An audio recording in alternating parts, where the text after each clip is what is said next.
Pessoal, agora seguindo o cronograma, sou eu que vou apresentar essa última de hoje. Tem a ver com dados também, mas é mais voltado para a inteligência artificial. Por que tem a ver com dados? Porque não existe inteligência artificial sem dados, né? Ela é fortemente baseada nos dados, inclusive só se desenvolveu muito, sobretudo nos últimos 5, 10 anos, em razão do que o doutor Felipe tinha falado, né? Do Big Data, desse grande volume de dados, dessa variedade muito grande, dessa velocidade de comunicação muito grande. Eu vou fazer um link disso com a propriedade intelectual, para a gente ver como que a inteligência artificial vem interferindo no processo criativo, seja no processo criativo de obras de arte, de obras literárias, né, de uma pintura, de um livro, seja no processo criativo de invenções, de coisas que podem ser, inventos que podem ser patenteados, que não estão no direito autoral, que estão no direito da propriedade intelectual. Vou compartilhar aqui minha tela.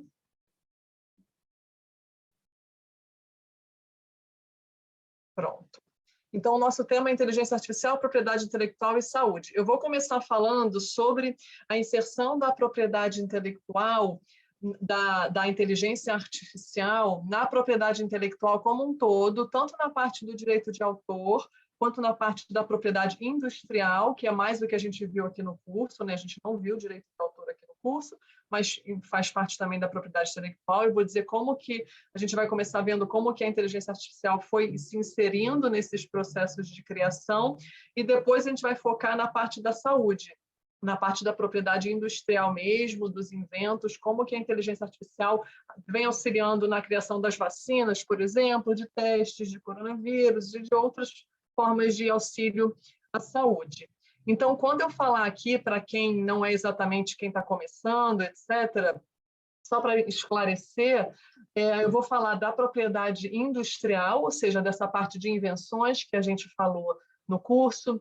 Modelo de utilidade a gente quase não falou, desenho industrial também quase não falamos, mas marcas nós falamos das marcas de saúde, por exemplo, tivemos um dia só para isso. E também vou falar do direito de autor, ou seja, dessas obras intelectuais, dos livros, das pinturas, que é regulado por uma outra lei, que não é a lei da propriedade industrial, mas tudo isso é protegido pela propriedade intelectual, que é um gênero. Esse quadro aqui, que ficou muito famoso como uma das primeiras obras que utilizou a inteligência artificial. Por que é Next Rembrandt o nome? Porque é o próximo Rembrandt. Na verdade, o Rembrandt já morreu há mais de 400 anos, e essa obra que foi feita aqui foi feita com o auxílio da inteligência artificial, imitando as pinceladas do Rembrandt com a inteligência artificial. E se vocês repararem, parece ter sido feita pelo próprio autor, pelo próprio pintor, já falecido há 400 anos, porque aqui no canto direito são as diversas obras que ele pintou, e no canto esquerdo essa nova obra feita é o Next Rembrandt, feita pela inteligência artificial, com o auxílio da inteligência artificial. E podem ver que é o mesmo estilo de pintura. Se eu não falasse para vocês, provavelmente vocês não poderiam identificar que foi feita com o auxílio da inteligência artificial. Como que funcionou a criação desse quadro? Em 2016, cientistas da computação e pessoas especialistas em arte, então a gente já tem um ponto importante quando a gente fala de criações em que existe a inteligência artificial participando, sempre tem que ter duas áreas de conhecimento. Aquele que é especializado naquela área, por exemplo, o autor, o pintor, o inventor, e o pessoal da tecnologia da informação, os cientistas da computação. Precisa do diálogo entre eles dois, porque eles são especialistas em cada uma das suas áreas. Foi feito um banco de dados, né, com diversas pinturas do Rembrandt, e elas foram digitalizadas para ficar legível pelo computador. Feito esse banco de dados, os softwares começaram a identificar quais eram os elementos mais presentes nas pinturas deles. Então, viram, por exemplo, daqui da quantidade de pinturas do Rembrandt, qual era a cor da pele mais usada, qual era o tipo de cabelo, qual era a posição da cabeça, se era o tronco todo pintado, se era todo o corpo pintado. A partir daí, definiram o que o Rembrandt gostava de pintar. E aí, nesse software, fizeram algoritmos de reconhecimento facial que conseguia identificar os padrões geométricos que o Rembrandt utilizava, qual era a distância que ele utilizava do olho para a boca, entre os olhos, da boca para o nariz. E com base nisso, o software foi aprendendo a replicar as pinceladas do Rembrandt e, com base nisso, poder gerar pinceladas similares. Tudo isso no computador, né? Eu falo pinceladas, mas é no computador, é uma máquina que estaria reproduzindo. E aí aqui é como o algoritmo funcionava. Ele conseguia captar as distâncias de olho, de boca, formatar todo esse rosto, fazer esse reconhecimento facial do rosto das outras pinturas do Rembrandt. A partir daí ele tirava um padrão e o algoritmo aprendia, falava, bem, então é assim que o Rembrandt gostava de pintar. Vamos replicar esse estilo. Uma outra parte importante que o algoritmo começou a utilizar foram 3 tipos de algoritmos, um de reconhecimento facial e dois outros que tentavam identificar a textura e a luminosidade, porque a gente sabe que pintura importa muito onde é que está a luz daquela tela, né? Como é que está a textura, se é mais grossa, se é aquelas telas totalmente planas que você não consegue nem sentir que tem uma camada de tinta a mais ali. E aí, o que esses 2 algoritmos fizeram? Isso aqui, ó, foi feita a digitalização desse acervo todo, e quando digitalizou, os algoritmos conseguiam ver onde é que tinha blocos de tinta mais grossos, como é que o Rembrandt gostava de pintar, se era com luminosidade na ponta, se era com luminosidade no centro da tela, e aí os algoritmos foram reconhecendo tudo de forma digitalizada, como que o Rembrandt daria formato à sua nova pintura se ele tivesse vivo. E aí, com base nisso, finalizou-se e imprimiu-se em 3D aquilo que a máquina tinha feito. Esses sistemas, gente, a gente começa a ver que começa a interagir a inteligência artificial com os processos criativos. E como que começa a ver essa interação? A inteligência artificial nada mais é do que um sistema baseado em um computador que ele vai se desenvolvendo para imitar um comportamento humano. E a inteligência artificial é completamente heterogênea, tem das mais simples às mais complexas. Tem coisas do nosso dia a dia muito simples, então se você utiliza, você acorda, você olha o seu Instagram, tem inteligência artificial, você usa o Google Tradutor, tem inteligência artificial, você chega em casa à noite achando que agora você está livre, não vou mais utilizar nada de inteligência artificial, você liga o Netflix, 200% de inteligência artificial, porque eles vão te sugerir filmes e vídeos com base no que você deu de dados para ele anteriormente naqueles cliques, naqueles vídeos que você assistiu. Então, esse perfil é feito com base na inteligência artificial, não é um humano ali que está vendo o seu perfil. Então, o que eles tentam fazer, a inteligência artificial, a gente não tem como ter um conceito, porque é muito abrangente, mas o que a gente usa de forma genérica é isso, imitar o comportamento humano. E o campo mais utilizado hoje da inteligência artificial é o machine learning, e é o que é mais promissor, é o que a gente vai ver mais desenvolver de agora em diante, porque é o que tem melhores resultados. Por que tem melhores resultados? Porque ele começa a poder aprender com a experiência. Em vez de você pegar uma máquina e programar ela para fazer tarefas pré-estabelecidas, que é o que a gente vem chamando de automação, você simplesmente tira a máquina, o caixa físico do supermercado e coloca lá aquele caixa eletrônico que você passa os alimentos. Ou então na farmácia, que é aquele autoatendimento. Isso aí é automação, não tem nada de inteligência artificial, é um processo de substituição do humano pela máquina, nessas tarefas repetitivas e de baixa complexidade. Isso não é inteligência artificial. Inteligência artificial é algo muito mais sofisticado. Por quê? Porque você começa a ensinar um programa de computador a pegar um conjunto grande de dados que você vai utilizar ali como treinamento, são milhares, centenas de dados que são utilizados como treinamento dele. Dali ele identifica um padrão, ele aprende o que tem naqueles dados e aí ele consegue aplicar esse conhecimento em novas tarefas que você vai dando para ele. E a ideia do machine learning é prever um resultado, fazer a chamada predição. Então, por exemplo, quando você está lá no Netflix e você está clicando nos filmes, você está assistindo, você está dando padrões do seu comportamento para a máquina. Ela está tirando o seu padrão dali, está identificando o seu padrão, e ela consegue prever que você deve gostar desse tipo de filme. Então, ela faz uma predição de resultado. Em vez da gente programar a máquina, a gente começa a ensinar a máquina. E esse ensinamento da máquina, ele depende de dados, e esses dados eles têm que ser analisados por algoritmos. A análise desses dados é toda feita por algoritmos. O que é um algoritmo? Que é a palavra do século, né? Que a gente ouve o tempo inteiro. Nada mais é do que um passo a passo, é um comando. Então, é um conjunto de instruções, essa definição da professora Dora Kaufman é bem clara, é um conjunto de instruções, ou seja, uma sequência matemática ali, e aí, com base nessas instruções matemáticas, o sistema vai cumprindo as tarefas que são precisas para ele conseguir atingir um resultado. Então, você estabelece um conjunto de dados, a partir daquele conjunto de dados, você dá um monte de tarefas, uma sequência de tarefas para aquele algoritmo e define qual é o resultado que você espera dele. Por exemplo, me diga qual é o perfil que esse sujeito aqui tem de consumo. Seria um exemplo, dentre tantos outros.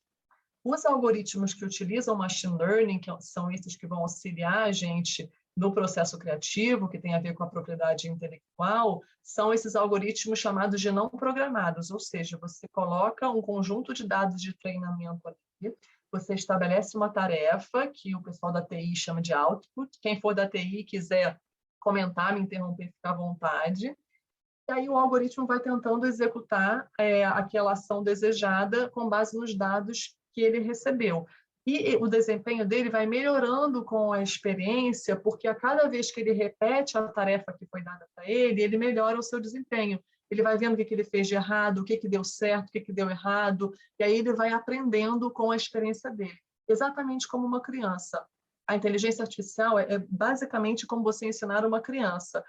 Se você coloca a criança num ambiente ruim, ela vai pegar tudo que é ruim e ela vai te dar um resultado ruim de volta. Se você coloca uma criança num resultado bom, num ambiente bom, ela vai te dar um resultado bom. Aqui é a mesma coisa. Se os dados de treinamento forem bons, o algoritmo vai tirar um padrão muito bom dali, ele consegue aplicar aquilo para te dar um resultado muito bom. Então, percebam que a inteligência artificial, sobretudo machine learning, esse nome leva a gente a achar que é uma máquina que você clica num botão e ela está pronta para funcionar. E a gente acaba achando que não tem participação humana por trás disso. Isso é muito importante quando a gente fala do processo criativo, que a gente vai ver o quanto que o humano participa junto com a máquina nesse processo criativo. O algoritmo, ele não aprende sozinho, muito menos esse de machine learning. A quantidade de dados e de treinamento que o humano tem que fazer, ela é enorme, ela é muito maior do que a participação daquela máquina. Eu sei que na mídia, em jornais, muitas vezes dá a impressão de que é algo mágico, que você clica e ele funciona, mas não é. Existe uma quantidade de dados que tem que ser escolhidos, muito grandes, normalmente são milhares de dados, tem todos os hiperparâmetros daquela máquina, tem todo o treinamento do algoritmo, então os humanos atuam diretamente no desenvolvimento desse sistema de inteligência artificial. Por isso que a gente tem que lembrar sempre, quando fala de inteligência artificial, muita gente fala o seguinte, assim, na verdade não tanta gente assim, mas muita gente que vem estudando fala o seguinte: a inteligência artificial, ela não é artificial, na verdade, ela é muito humana, existe muito de participação humana naquela inteligência para formar todo aquele sistema. E segundo, ela não é inteligente porque ela só funciona para aquele ramo do conhecimento. Se você treinar o sistema de inteligência artificial para pintar o Rembrandt, ele só vai pintar o Rembrandt. Ele não consegue fazer qualquer outra coisa que um humano, por exemplo, conseguiria fazer porque tem conhecimentos muito diversificados. Ele não, ele é para aquele ramo específico. Então, ela não é tão inteligente quanto a gente pensa, ao menos até agora. Aqui é um desenho de algoritmo, só para vocês terem uma ideia, um dos diversos tipos de algoritmos. Esse aqui tem a camada de entrada, que seriam os dados de treinamento, toda essa camada oculta, que é chamada todo aquele passo a passo para chegar até o resultado, e o resultado final que ele te apresenta. E aí, como é que a gente vem utilizando esses sistemas de inteligência artificial? Bem, o machine learning que eu falei para vocês, sobretudo na área da saúde, ele vem sendo utilizado para predição de resultados. Aqui a gente não está falando ainda de propriedade intelectual. A gente está falando do uso da inteligência artificial, agora lato sensu, na área da saúde, mas sem entrar na propriedade intelectual. Não tem nenhum invento aqui, não tem nenhum direito autoral a princípio aqui. Seria só para auxiliar nos cuidados com a saúde. Vamos começar assim, no uso da inteligência artificial nos cuidados com a saúde, e mais para frente a gente vê o que a gente pode tirar de propriedade intelectual disso. Então, por exemplo, se a gente consegue utilizar um sistema de inteligência artificial para fazer uma predição de resultado de saúde, isso pode trazer um resultado muito positivo para a nossa sociedade. Por exemplo, existem diversos hospitais que têm formulários eletrônicos. O médico faz todo o preenchimento de diagnósticos dos formulários de forma eletrônica. Aquilo gera dados.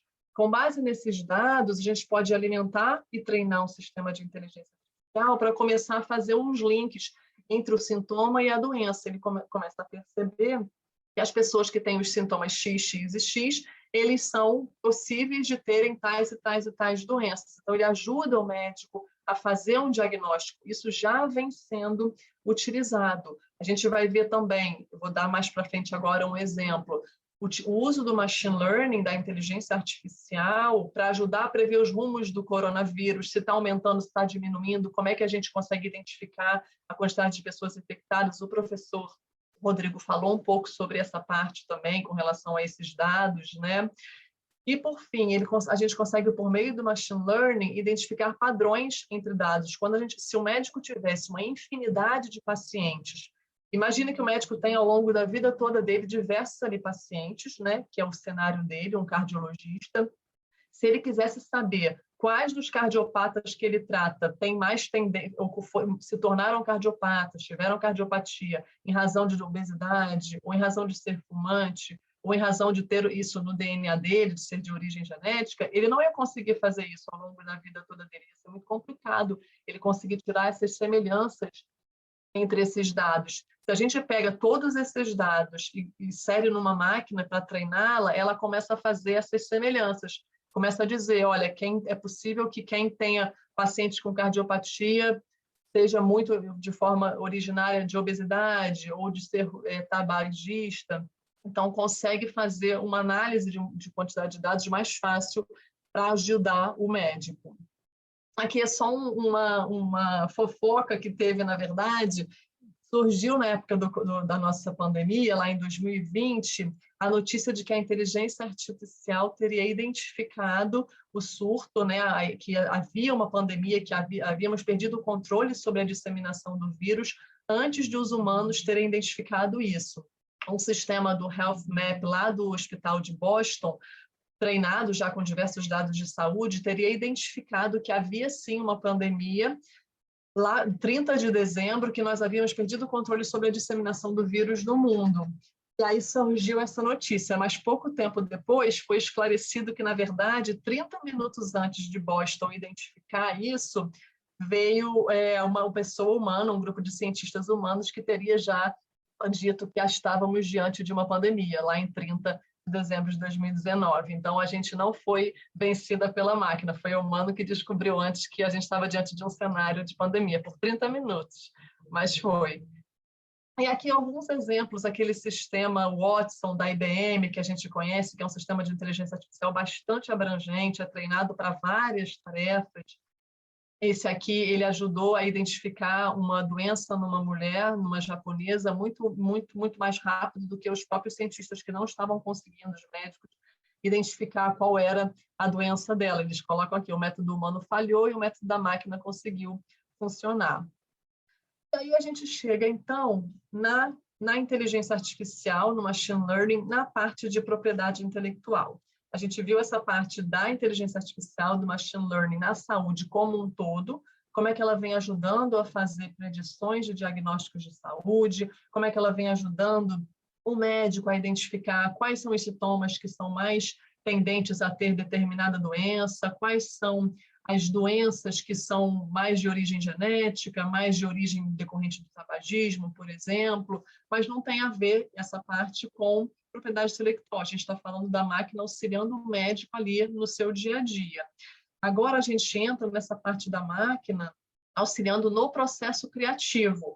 No processo criativo, tanto esse o primeiro exemplo do Rembrandt que eu falei para vocês, que pode ser um processo criativo de direito autoral, de uma obra de arte, como aquela que foi feita, ou então do processo criativo de uma invenção mesmo, que você vai querer patentear ao final. Então, vamos ver primeiro como que esse sistema de inteligência artificial vem funcionando como uma ferramenta para auxiliar na criação. E aqui a gente não tem muita complexidade jurídica, digamos, para a gente resolver. Você tem um humano a princípio. Então, imagina que o Átila está lá, o Átila que é o nosso ex-examinador do INPI, imagina que ele recebia, quando ele estava no INPI, ou então a Núbia, né, que é uma atual examinadora, eles receberam pedidos de patentes, aí tem lá no relatório descritivo da patente, dizendo que aquela invenção ela teve o uso de sistema de inteligência artificial para auxiliar na sua criação. E é claro que ali o inventor é uma pessoa humana, não tem dificuldade de identificar isso. A máquina auxiliou vai entrar como um auxílio. Isso já vem acontecendo muito hoje, a gente já vê notícias demais sobre isso, e a indústria farmacêutica é um exemplo ainda maior desse tipo de uso. Então, para auxiliar na eficácia de descoberta de se o tratamento é eficaz ou não, a inteligência artificial consegue fazer aquela análise de dados com bastante eficiência, para fazer aquela seleção dos compostos químicos, que a Núbia, por exemplo, trouxe os diversos compostos químicos, para fazer a seleção do melhor composto, daquele que é mais eficiente, a máquina vem ajudando a fazer essa seleção, prevendo a toxicidade de fármacos. Em vez de você fazer o teste com animais, você pode tentar prever essa toxicidade de outra forma, com base nos dados que você utilizou para treinar o sistema. E na época do coronavírus, agora, né, a gente tem ainda mais exemplos disso. Essa empresa da Coreia, ela conseguiu fazer um teste de coronavírus com o auxílio da inteligência artificial de forma muito rápida, muito inovadora. Isso, inclusive, fez com que eles tivessem bastante desempenho, né, uma boa performance no tratamento, na prevenção da disseminação do vírus. A gente ouviu que eles foram os que mais bem controlaram a disseminação do vírus. E essa invenção que foi feita foi muito mais rápida do que se fosse por um grupo de cientistas humanos sozinho fazendo. A gente já tem no Brasil esse hospital das Clínicas de São Paulo, que avalia tomografias dos pulmões de pacientes que têm suspeita de coronavírus, e ele consegue sinalizar se o quadro é realmente sério ou então se a princípio seria um quadro normal. Como que ele faz isso? Dados de novo. Como a gente viu, a inteligência artificial não existe sem dados. Foram, nesse caso, mais de 5.500 exames foram utilizados para ensinar o sistema de inteligência artificial a aprender quando que a tomografia vai gerar um resultado que é grave, quando que a tomografia está apontando só para algo que é corriqueiro e não teria que ter cuidados extras na saúde do paciente. Isso já é notícia brasileira. E, é claro, também para vacinas, né, a Moderna divulgou que teve sucesso na elaboração das suas vacinas com base em métodos que tinham como auxílio a inteligência artificial. E esse que é o que eu mais gosto, que eu tinha falado para vocês, que em vez de a gente ver a toxicidade de alguns fármacos fazendo o teste em animais, é possível testar vários compostos e analisar a toxicidade de cada um desses compostos que são utilizados pela indústria, com base em sistemas de inteligência artificial, substituindo pelo aqueles testes em animais. É um tipo de método que está sendo utilizado, treinado, né, pela USP, lá pelo pessoal dos laboratórios. E, por fim, gente, só que são várias notícias, só para vocês terem uma ideia de como está sendo utilizado. A IA está sendo utilizada, a IBM, de novo, para tentar mapear o cérebro humano, e a partir daí, ela poderia, aquele grupo de cientistas que está ali, utilizando a inteligência artificial como ferramenta para fazer o mapeamento do cérebro humano, eles podem, a partir dali, chegar a uma invenção e aí pedirem o título de exclusividade, né, a patente sobre aquilo, colocando a invenção, o inventor, como uma pessoa humana. Até aí não tem nada demais. A gente tem a inteligência artificial só como uma ferramenta, o que é utilizado muito já hoje. A gente não existe mais aquela ideia romântica de que o inventor sozinho conseguiu criar alguma coisa. A gente sabe que tem muito auxílio de muitas ferramentas mesmo, sobretudo na indústria farmacêutica. Isso aqui, a inteligência artificial seria mais um exemplo desse, não é nada que tenha tanta discussão jurídica a esse respeito, mas é bom para saber como que vem sendo essa interação. Atualmente, só para a gente ter uma ideia dos números, nesse estudo do Max Planck e da OCDE, eles fizeram um estudo em conjunto dizendo que a proporção de invenções relacionadas à inteligência artificial após 2015 vem crescendo bastante, ou seja, lá no relatório descritivo, o inventor informa que utilizou sistemas de inteligência artificial como ferramenta para chegar até a sua invenção, e os mais comuns são redes neurais, ou seja, são algoritmos que se utilizam de redes neurais, que são algoritmos muito conhecidos, muito utilizados na prática, e o de processamento de imagem. E aí, de 2014 em diante, eles informam nesse estudo que os 3 principais países em que estão concentradas essas patentes, que de alguma forma utilizam a inteligência artificial, são o Japão, os Estados Unidos e a China. E na China, inclusive, se multiplicou muito desde 2000, o número de inventores que vem utilizando inteligência artificial aumentou 6 vezes desde 2000, lembrando que a China declarou que quer ser a líder em inteligência artificial, ela declarou isso em 2020, ela quer ser a líder de inteligência artificial no mundo, ela está competindo com os Estados Unidos e parece que está indo bem. E dentro da área da saúde, a inteligência artificial, como eu falei para vocês, é utilizada com muita intensidade. Esse estudo da própria OMP, né, ela diz que as 3 principais áreas que vêm sendo, as 4 principais áreas que vêm sendo utilizadas em inteligência artificial é telecomunicações, que a gente percebe, claro, os sistemas de transportes, os aparelhos pessoais, os nossos, que a gente usa o tempo todo, e as ciências médicas. Então, a área da saúde é uma das que mais vem sendo revolucionada pela inteligência artificial no processo criativo, no processo inventivo, auxiliando o inventor.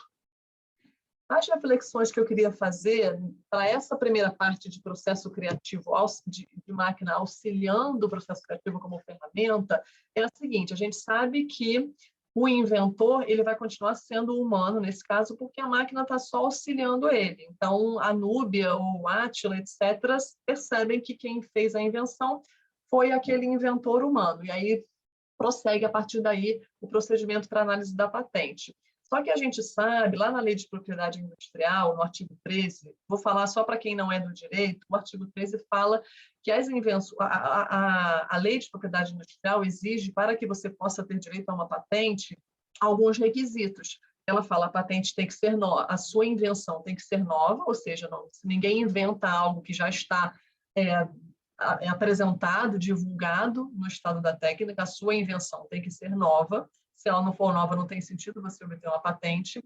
E ela tem que ter também atividade inventiva. O que é isso? Não basta que a sua invenção seja nova. É necessário que ela não seja evidente ou óbvia para um técnico no assunto. Se um técnico no assunto, se um profissional do ramo, olhando todos aqueles documentos divulgados já no estado da técnica, todas as invenções que já estão divulgadas no estado da técnica, ou seja, no que nós temos hoje, né, no estágio atual da ciência, se eles olhassem para aquilo e conseguissem de forma muito simples, fazendo uma conexão ali de uma ideia com a outra, chegar ao seu resultado, aquilo não merece ser considerado ter a proteção da patente, porque essa invenção é óbvia, ela é nova, ela não estava contida no estado da técnica, mas ela é óbvia, ela é evidente para um profissional do ramo, então não tem sentido a gente proteger isso.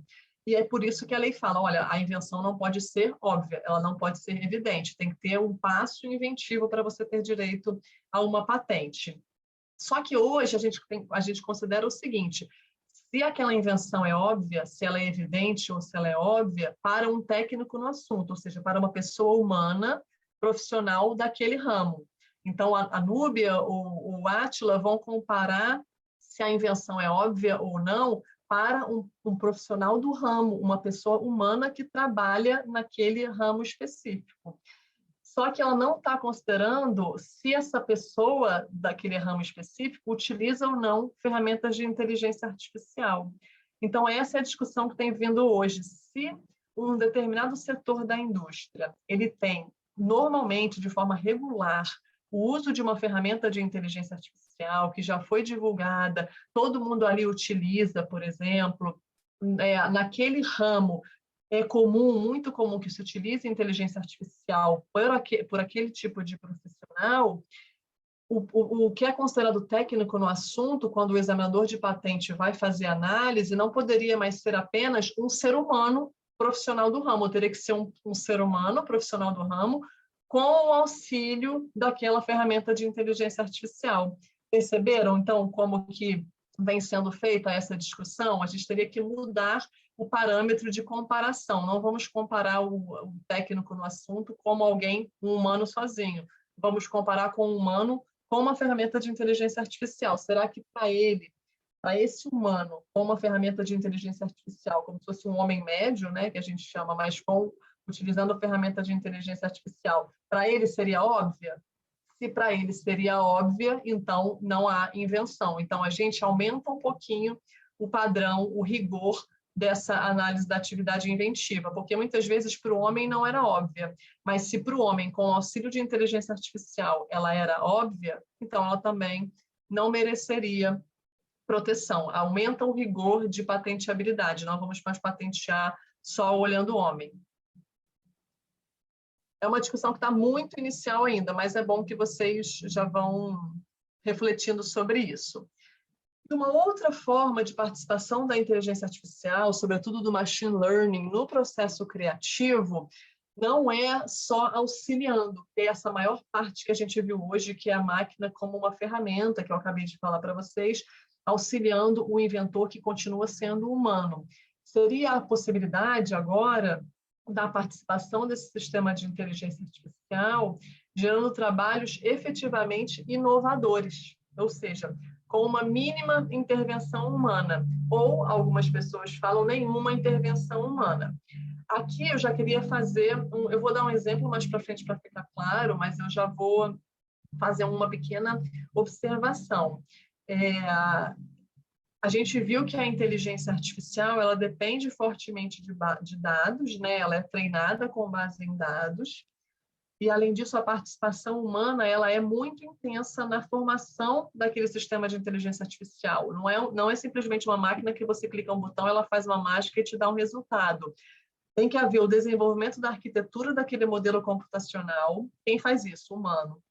Tem que haver o pré-processamento do dado, de todos aqueles dados. Quem faz o pré-processamento dos dados? O humano.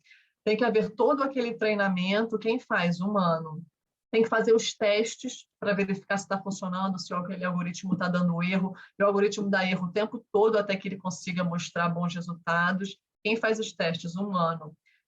Quem depois interpreta aqueles resultados que a máquina trouxe? O humano. Então, a participação do ser humano nesse processo de desenvolvimento desses algoritmos, ele é muito intenso.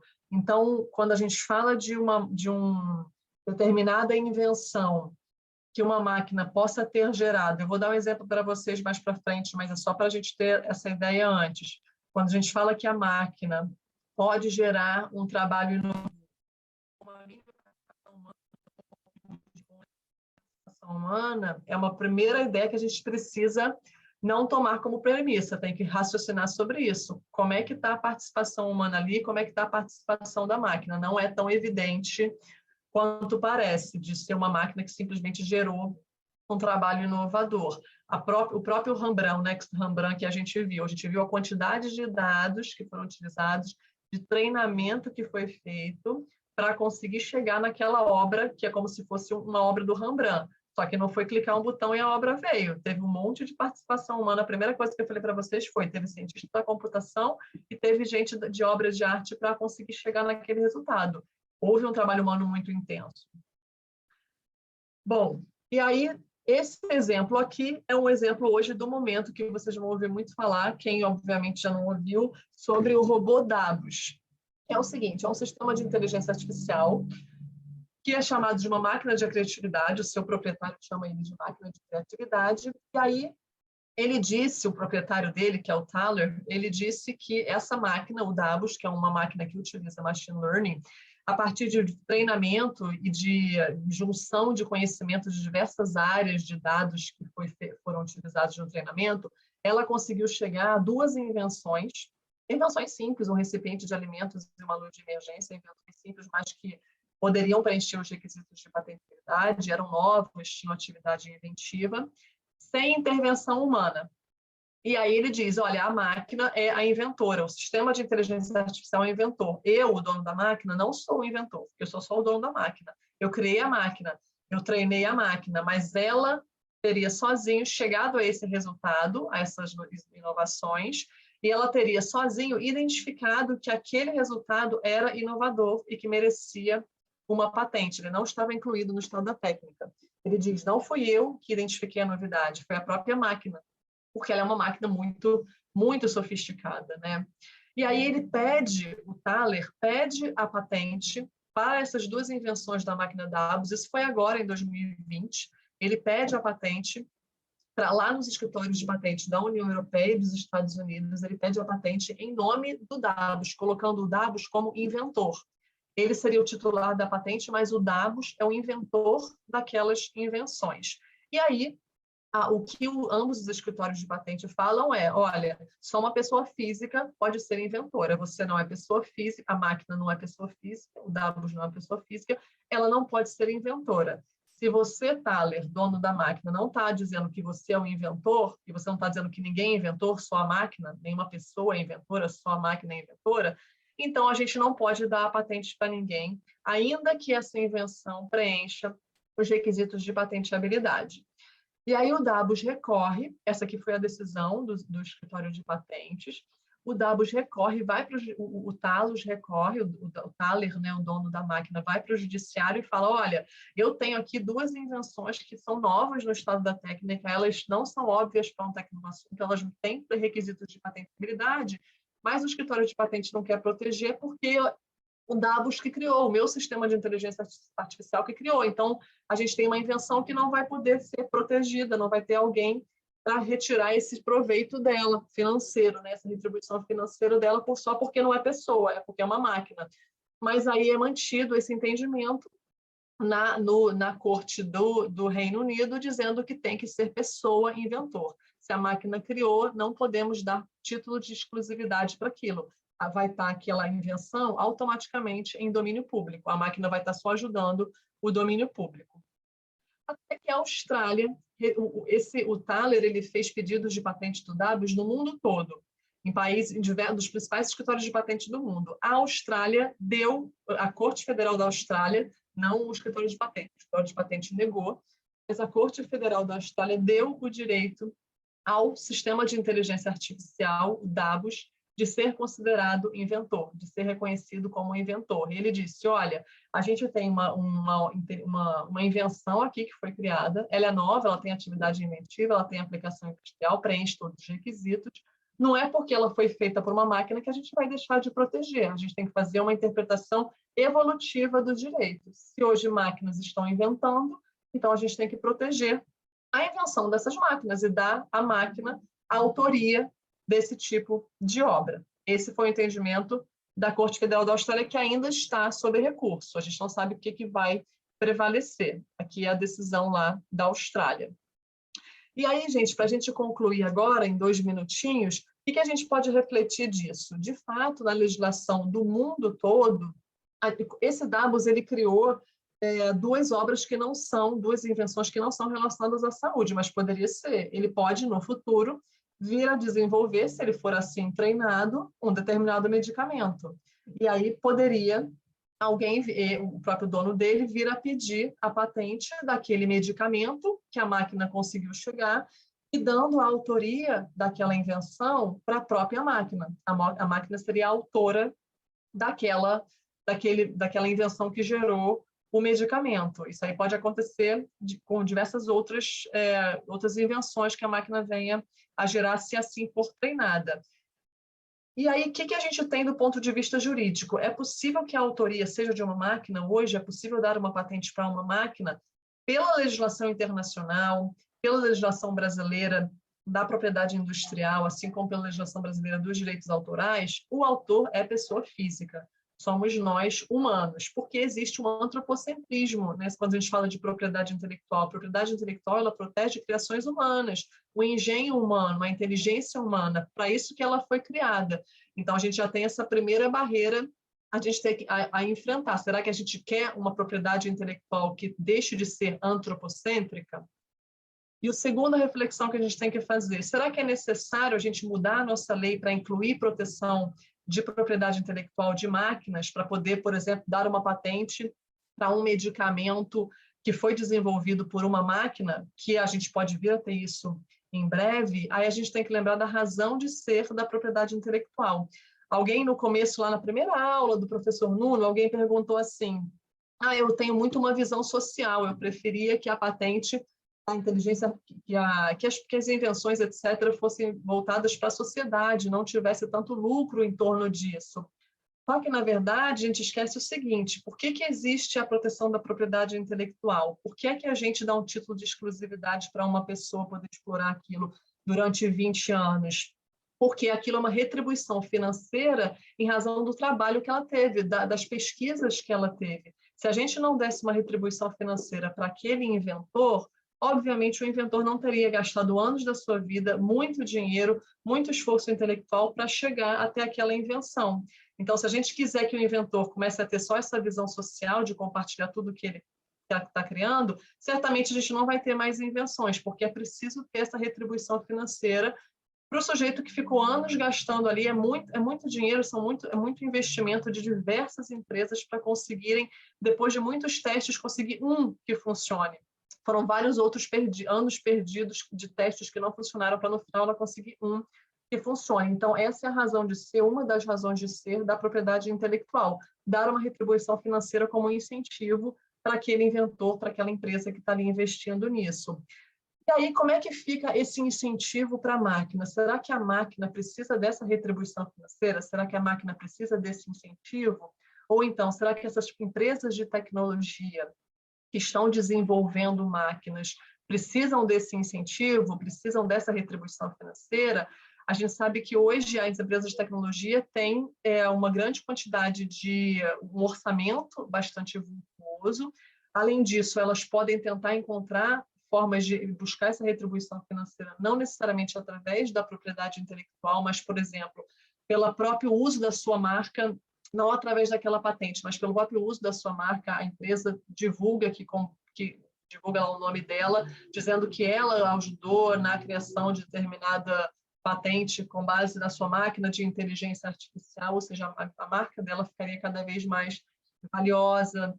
Outras formas, talvez, de retribuição financeira. É isso que a gente precisa pensar hoje. Será que as máquinas precisam, as máquinas de sistema de inteligência artificial, as empresas de tecnologia precisam de incentivos para continuarem investindo nisso? Ou se a gente não proteger a patente, elas vão continuar da mesma forma investindo nesse tipo de máquina que vai gerar resultados com inteligência artificial? É uma reflexão que eu deixo para vocês. Muito obrigada pela atenção de todos.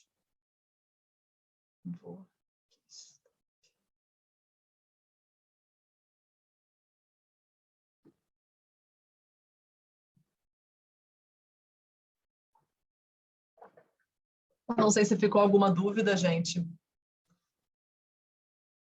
Caroline, né? Minha xará.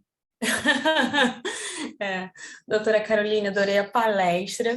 E quando você começou a falar, acho que foi a primeira coisa que eu pensei. Eu falei, como é que fica a avaliação de atividade mentiva com com a participação desse tipo de ferramenta?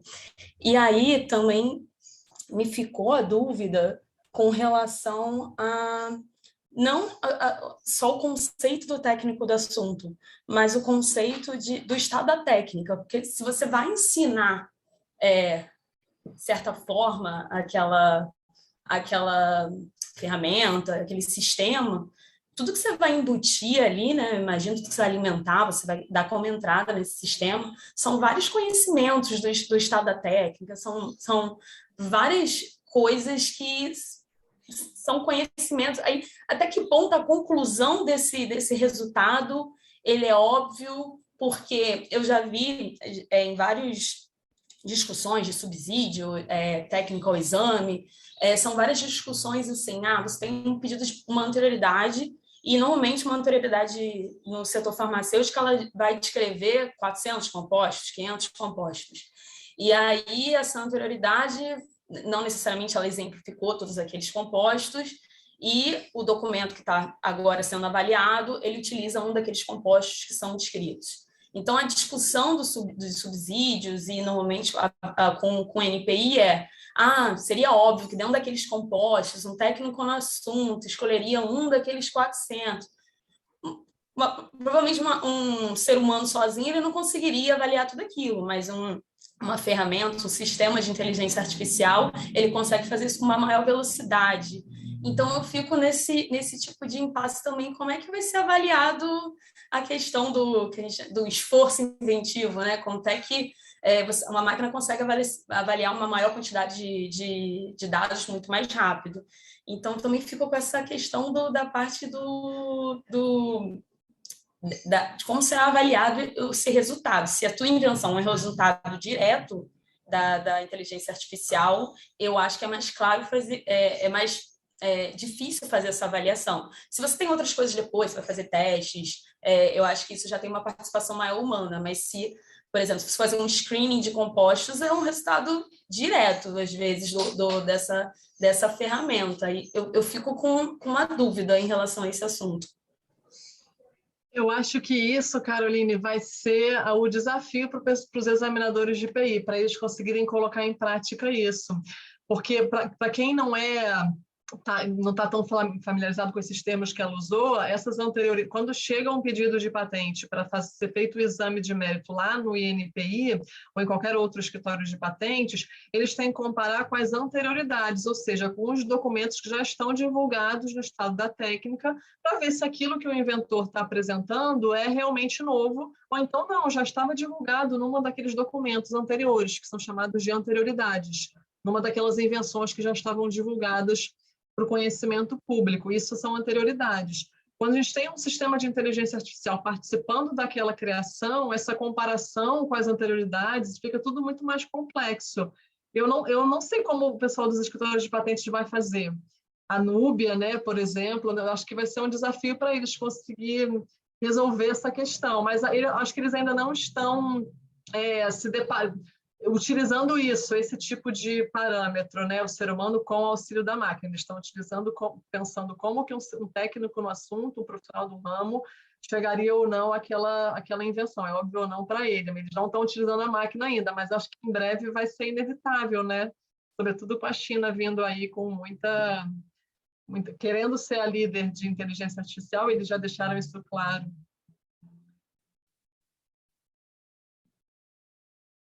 Eu mesma vou me moderar, gente. Então, Letícia. Primeiro, parabéns, doutora Carolina. Foi assim, muito esclarecedora a sua palestra, porque essa é uma dúvida muito comum, né? Muita gente me pergunta sobre o assunto, esse caso é um caso muito famoso, e na realidade, assim, até uma reflexão. Tem alguma questão com relação à legislação que você acha que vai se adequar nesse futuro próximo, ou essas questões ainda vão surgindo e à medida das necessidades as coisas vão modificando? Tem alguma questão legal que a gente precisa prestar atenção, de repente, com relação a essa questão? Eu acho assim, interpretando a nossa lei, ela não diz pessoa física, né? Tem até a doutora Natália Mazzonetto, que é muito atuante também, né, em propriedade intelectual, pode, se quiser, responder logo depois que eu falar. Pela nossa lei, a interpretação que eu faço é de que tem que ser uma pessoa física, a princípio. Ela não diz expressamente que o inventor tem que ser pessoa física, mas manda qualificar o nome do inventor, dá direitos morais, etc. Parece ser algo personalíssimo relacionado à pessoa física.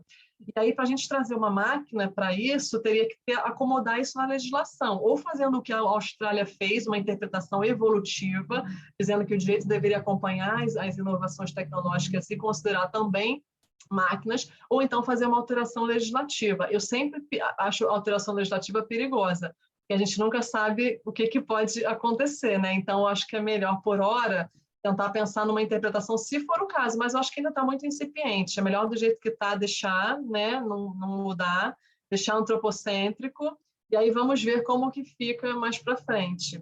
Núbia, quer complementar o que eu falei da pergunta anterior? Oi. Então, é um desafio lá no NPI, sim, a gente já está enfrentando isso aí, mas não é só no NPI, não, né? Vocês devem saber que essas discussões estão na Europa, nos Estados Unidos, e eu acho que eles ainda não têm muita certeza do que fazer, né? Porque é todo um mundo novo. E a gente já enfrenta, sim, inclusive tem muitos pedidos nacionais que se utilizam. Aí vou dizer para vocês, não sei nem se chama inteligência artificial ou se é alguma outra tecnologia que se chama de outro nome, mas que igual é um desafio para a gente, né? São, por exemplo, medicamentos que são desenvolvidos com base em informações de bases de dados de internet, toda a previsão de farmacocinética deles é feita em sistemas que você coloca lá os parâmetros e eles dizem como é que o medicamento vai funcionar, né? vai se comportar. Então, tem toda uma parte aí de tecnologia que a gente não sabe realmente como lidar, não. E eu diria que assim, num primeiro momento, o mais difícil é como analisar a suficiência descritiva. Né? Vocês estavam falando aqui de atividade efetiva que eu vi no chat, mas assim, a suficiência descritiva também como a gente vai saber como que foi, como que vai fazer o medicamento que foi previsto no computador, sabe? Então, assim, tem muito desafio, sim. E, nacionalmente, tem muita gente desenvolvendo, utilizando, né, essa tecnologia. A gente já teve cursos lá no NPI, mas, assim, a gente está aberto a novas atualizações, porque é um desafio. Interessante, né? Mas é um desafio. Verdade. Doutora Natália, quer complementar? Muito rica, gente. Primeiro, parabéns, doutora Caroline. Assim, é rico de ouvir a multidisciplinariedade aqui, porque essa questão, eu acho que ela perpassa uma questão até de posicionamento cultural e político. O que a gente vai adotar? E até sobre o caso da Abus, a minha dúvida era alguma decisão do judiciário brasileiro que de alguma forma tangenciou o tema, se a doutora tem conhecimento. E, assim, eu fiz algum paralelo disso que vocês estão trazendo com as mesmas discussões que a gente já enfrenta. Às vezes, por exemplo, aqui na jurisdição estadual de São Paulo, da questão de software nas câmaras empresariais ou na câmara na parte de direitos de autor, né? E obra sob encomenda, enfim, entra um monte de discussão que parece que não tem nada a ver, mas é essa questão de como a gente vai classificar ou não, se é obra humana, se é obra...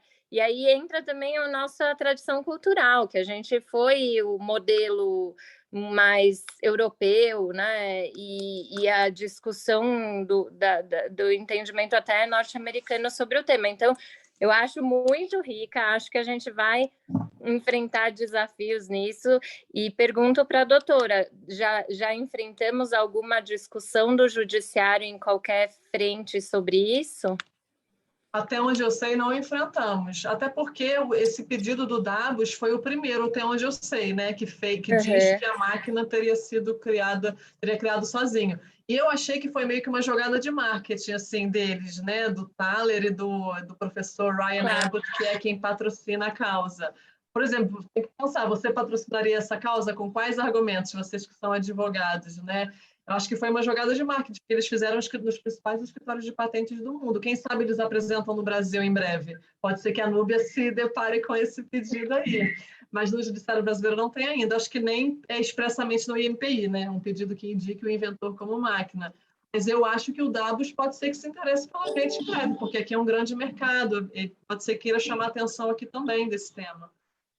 Não, com certeza. E é um tema legal de debater isso, justamente, porque você entra, assim, desse curso eu tirei muitos aprendizados dessas sutilezas, até, por exemplo, na questão de marcas, muito embora é algo que a gente já saiba, né?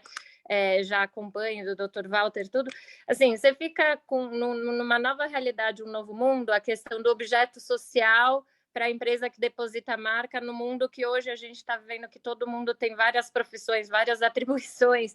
Enfim, é interessante pensar todas essas sutilezas. Vou pensar se eu vou escrever sobre isso no trabalho.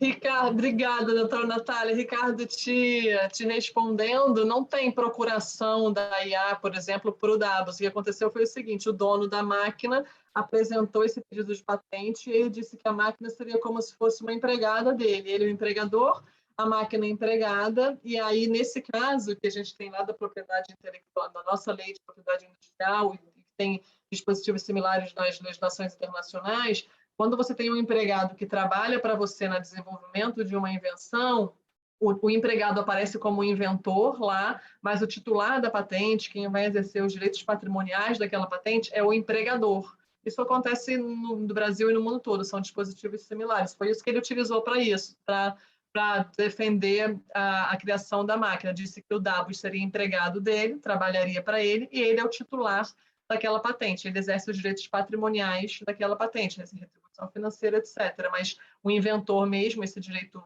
moral, né, seria da máquina, sem procuração, claro.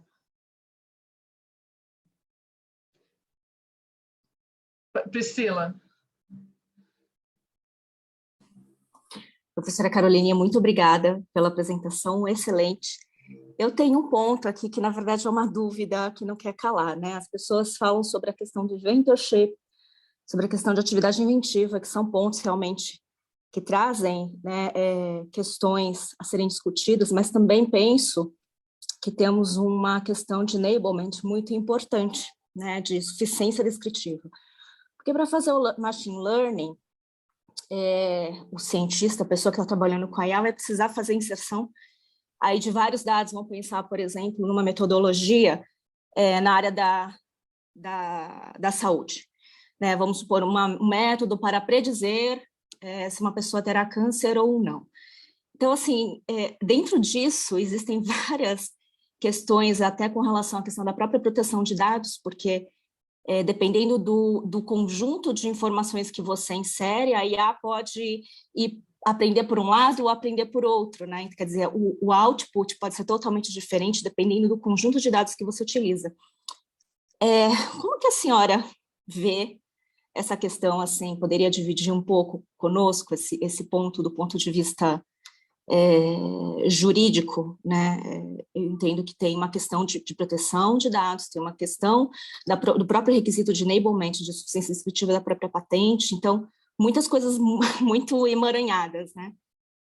Eu acho que quando a gente fala de algoritmos, sempre falam de opacidade, né? Daquela que existiria uma camada oculta a partir do momento que treina o algoritmo até o final, o resultado que ele traz, esse chamado output, não teria como a gente descrever 100%, dar 100% de transparência a tudo que aconteceu ali para chegar até o resultado. Então, quais foram exatamente os dados que ele utilizou, quais foram as conexões que ele fez para chegar no resultado? Foi o que a Núbia falou. Como é que você consegue depois reproduzir esse mesmo invento que utilizou a inteligência artificial? A suficiência descritiva tem que permitir isso, né? Que haja a reprodução por uma outra pessoa, por um outro inventor.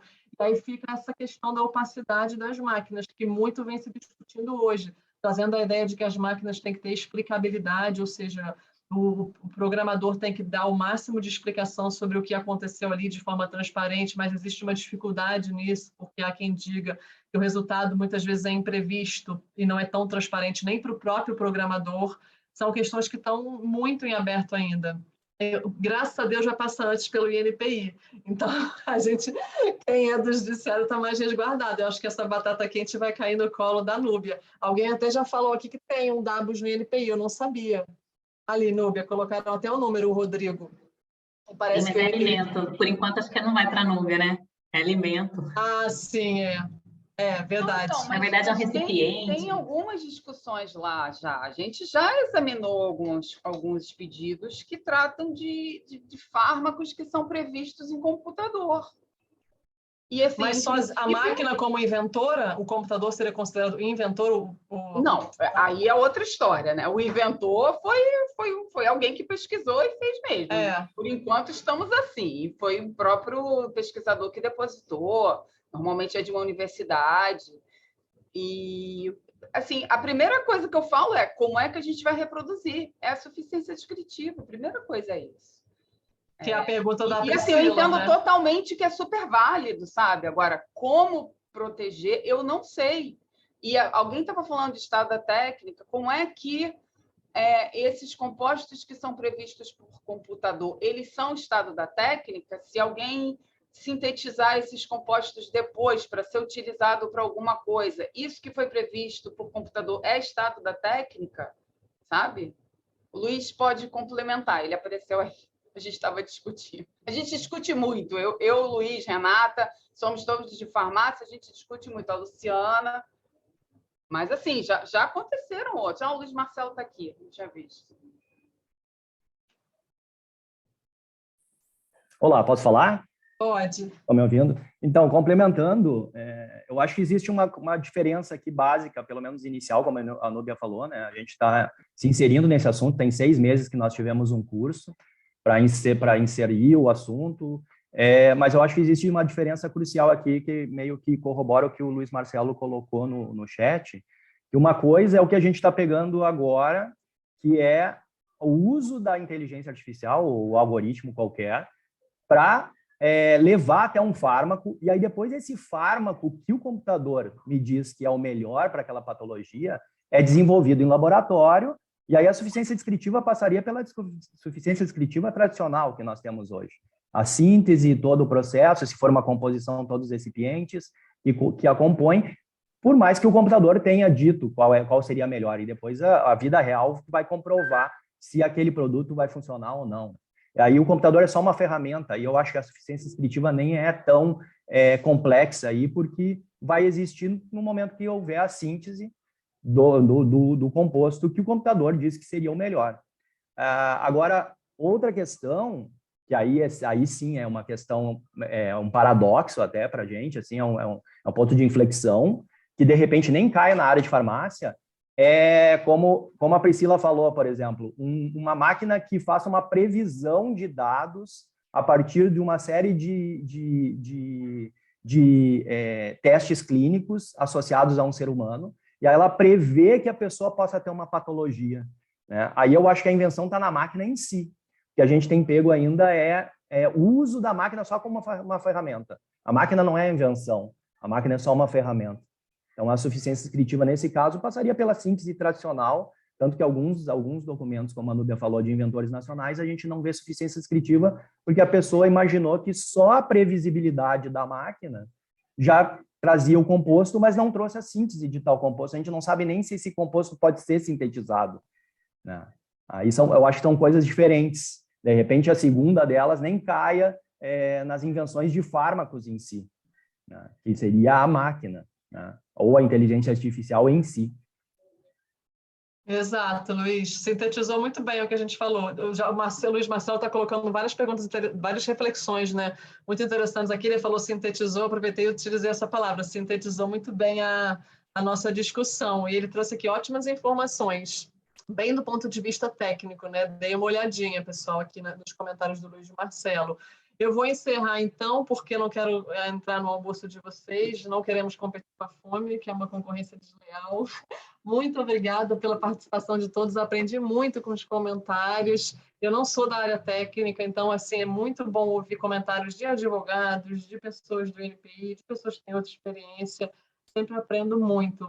A gente se vê amanhã, pessoal, é uma mesa super interessante sobre a ADI 5529, lembrando que é um julgado que já transitou em julgado, então ninguém vai ficar discutindo o que aconteceu, etc. Já aconteceu, já está transitado em julgado, a gente vai falar daqui para frente, quais são as consequências que a gente pode esperar daqui para frente. São duas palestrantes que atuam diretamente nesse tipo de ação, elas participaram lá no STF, então vai ser um debate muito interessante. Compareçam. Nos vemos amanhã, então. Bom almoço a todos. Tchau, tchau. Obrigada, tchau, tchau. Obrigada, Carolina. Obrigada. Foi ótimo.